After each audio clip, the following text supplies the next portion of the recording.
you know, in the reaching down, you know, right now it's said that in the church that right around 3% of a church today, the makeup of the church's body is young men ages 18 to 34. And when you talk to that age group, most of them say the reason they're not reacting to that anymore is because there's no males willing to invest in them.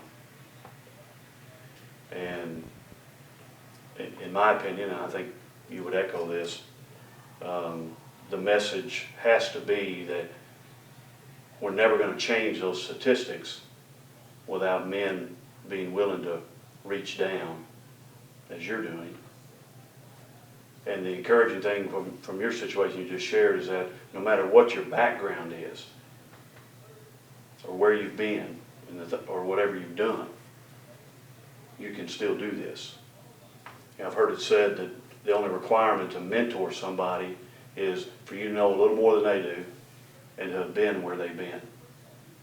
And I really appreciate your heart and willingness to not focus on maybe your past or where you've been, but just on the call that that's what's going to change things, is to make a difference.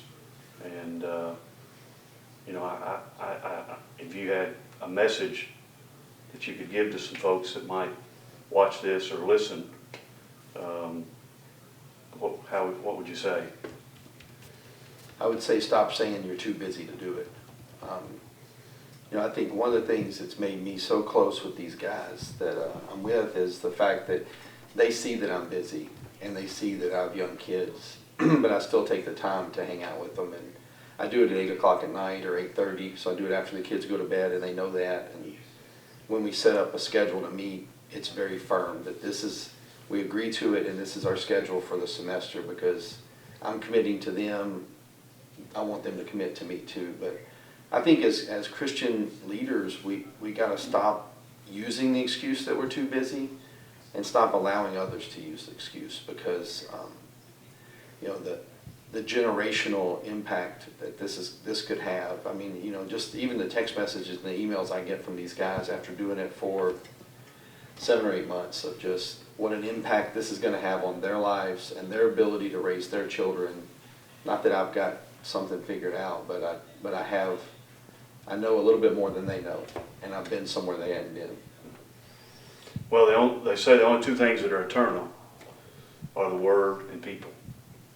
And that should be enough to help us understand that's what we should be investing our time in. And again, I appreciate what you're doing, and I know the Lord is honoring your obedience, and I just look forward to some other men being challenged, taking up the mantle, and doing the same thing. There's a real blessing in it, for sure. Absolutely.